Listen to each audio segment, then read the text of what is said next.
শুভ সকাল বন্ধুরা, সবাই কেমন আছো? আমার শরীরটা একটু খারাপ। শরৎকাল চলে গেছে, তাও এখনও শিউলি ফুল ফুটছে। এই শিউলি ফুলগুলো এত ভালো লাগতো দেখতে, ছাদে ফুলগুলো পড়ে থাকতো, ভীষণ ভালো লাগতো দেখতে। ছাদ থেকে চলে এলাম, আমার হাজবেন্ড রুটি তৈরি করছে। খুব সুন্দর রুটি বেলতে পারে।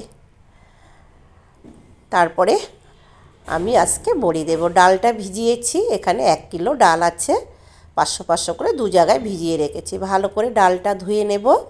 সারা রাত ভিজিয়ে রেখেছিলাম কিন্তু ডালটা সাদা জল বেরিয়ে গেছে। এই যে ডালটা এইভাবে মিক্সিতে পেস্ট করে নেব, তোমরা শিলে বেটে নিতে পারো।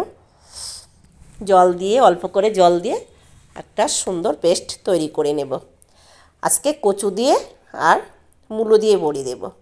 এই যে মূলোটা, সাদা একটা মূলো, আমার মা মার হাতে ছিল এটা কচু, এখন মা মূলোটা কুড়িয়ে দিচ্ছে। কুড়ানো হয়ে গেছে, আমার হাজবেন্ড এবার মূলো কচুটা কুড়িয়ে দিচ্ছে। মা এত কচু মানে মূলো আর কচু একসাথে কুড়াতে পারবে না, মার যেহেতু বয়স হয়ে গেছে। তারপরে চা করলাম, আমরা চা খেয়ে নিলাম। চা খাওয়া হয়ে গেছে, এবার হাজবেন্ডের টিফিন গুছিয়ে দিলাম, ও কাজে চলে যাবে। কুড়ানো হয়ে গেছে। প্রথমে মূলোগুলো এইভাবে আমি একটা পরিষ্কার কাপড়ে, আমি পরিষ্কার গামছার মধ্যে দিয়ে আমি ভালো করে জল চিপে চিপে বার করে নেব। জল থাকলে কিন্তু হবে না, ভালো করে জল এরকম চেপে বার করে নিতে হবে। প্রথমে মূলোটা রস বার করে নিয়ে, জলটা বার করে নিয়ে অর্ধেক ডালের মধ্যে দিয়ে দিলাম। আর এবার কচুটা রস এইভাবে ঠিক বার করে নিলাম, নিয়ে এবার অর্ধেক ডালের মধ্যে দিলাম। 1 কিলো ডাল দুটো ভাগ করে নিয়েছি, 500 করে। তারপরে কচুটা ভালো করে ডালের সাথে মাখিয়ে নেব, মূলোটাও মাখিয়ে নিয়েছি। এবার ভালো করে ফেটাতে হবে। এই বিউলির ডাল একটু ভালো করে না ফেটালে বড়ি কিন্তু ভালো হয় না। দেখো ফেটানো হয়েছে কিনা জলের মধ্যে দিয়ে পরীক্ষা করে নিলাম, উপরে ভেসে উঠেছে, তার মানে এটা হয়ে গেছে। আমার মেয়ে আর মা বড়ি দিয়ে দিচ্ছে। মেয়েও একটু ফেটিয়েছে, আর আমি তো ফেটিয়ে দিচ্ছি, আমি সব ফেটাবো আর ওরা বড়ি দেবে। তারপরে ওরা এই ছাদে একদম সকাল থেকে সন্ধ্যে অবধি রৌদ্র থাকে। বড়ি দেওয়া খুব ভালো হয়, সব কিছুতেই ভালো হয় ছাদে। আমাদের বড়ি দেওয়া হয়ে গেছে, মূলোর বড়ি আর কুমড়োর বড়ি, কুমড়ো না সরি কচুর বড়ি সব দেয়া হয়ে গেছে। তারপরে ছাদ থেকে চলে এলাম, মাকে খেতে দিলাম দুধ রুটি আর গুড়। মাকে দিলাম, তারপরে আমিও দুধ রুটি গুড় একটু খেয়ে নিলাম, সকালের ব্রেকফাস্ট করে নিলাম। তারপরে খাওয়া দাওয়া করে এবার একটু ঘরের কাজ একটু গুছিয়ে নেব। আজকে বৃহস্পতিবার, সপ্তাহে একদিনই আমি টাইম পাই মোছামুছির। এগুলো টি টেবিলটা ভীষণ ধুলো জমে গেছে, একটু মুছে নিলাম।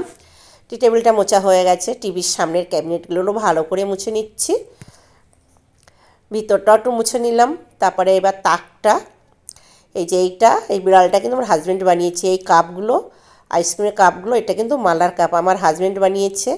ওগুলো সব আমার হাজব্যান্ডের হাতের বানানো। বইয়ের তাকটাও মুছে নিলাম ভালো করে, আমি বই পড়তে ভীষণ ভালোবাসি, গল্পের বই পড়তে। তারপরে এগুলো সব কাজ করে নিয়ে এবার ভাত বসিয়ে দিয়েছি, ভাতও হয়ে এসছে। ভাতের মধ্যে একটু কচু দিয়েছি, কচু ভাতে দেব। আর ভাজা করছি মূলো আর একটু বেগুন দিয়ে ভাজা করে নেব। আর আমার বিয়ায় 1 বাটি কাঁচা লঙ্কা দিয়ে গেছে, আর দিল মিষ্টি। আমি কালো জাম খেতে ভালোবাসি বলে আমার বিয়ায় আমাদের জন্য মিষ্টি নিয়ে এসছে। আমার মা পুজো দিচ্ছে, আজ বৃহস্পতিবার, মা পুজো করতে খুব ভালোবাসে। মা আজকে 1 মাসের বেশি হয়ে গেছে মাই সব পুজো করে, আমাকে পুজো করতে হয় না। মায়ের কাছে টাকা দিলাম প্রত্যেক বৃহস্পতিবার, আমি তো বলেছি টাকা রাখি। পুজো করে নিল মা। এদিকে আমি রান্না প্রায় হয়ে এসছে, ডালটাও হয়ে গেছে, মুসুর ডাল করে নিলাম। আর এদিকে বরবটি আলু ভাজা করলাম। আর ফ্রিজের মধ্যে দরকার আছে মাছের ঝোল, শাক ভাজা আছে, ওটা রাতে খাবো। এই যে কচু ভাতে মাখা হয়ে গেছে, দুপুরের লাঞ্চ কচু ভাতে আর মূলো ভাজা আর ডাল আর শাক ভাজা। খাওয়া দাওয়া করে রেস্ট করে নিয়ে এই যে ফলটা তোমাদের তো শেয়ার করেছিলাম, ফলটার নাম জানি না, অরেঞ্জ কালারের, কিন্তু খেতে খুব টেস্টি। এই ফলটা আমার বাবু মানে আমার জামাই কিনে নিয়ে এসছে, আমরা 2 দিন রেখে দিয়েছিলাম, পেকে গেছে, তারপরে কেটেছি, আমার হাজব্যান্ড কেটে দিল।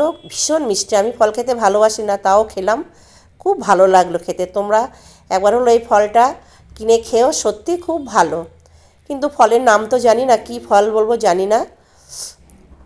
অরেঞ্জ কালারের ফল। তারপর খাওয়া দাওয়া করে একটু শুয়েছিলাম, সন্ধে হয়ে গেছে, উঠে পড়লাম, মা সন্ধে দিচ্ছে, মার এই কাজ। তারপরে একটু গল্প টল্প করে রাতের আমরা ডিনার করে নিলাম, খেতে দিলাম শাক, পালং শাক আর মাছের ঝোল। আর আমি মাছ খাবো না, আমি হচ্ছে শাক ভাজা দিয়ে আর শুধু তরকারি দিয়ে খাবো। একটু কাঁচা পেঁয়াজ নিয়েছি। যদি এই ব্লগটি ভালো লেগে থাকে বন্ধুরা, তাহলে আমার চ্যানেলে লাইক শেয়ার সাবস্ক্রাইব কমেন্ট করে দিও। তাহলে আজকের মতো আসি, টাটা।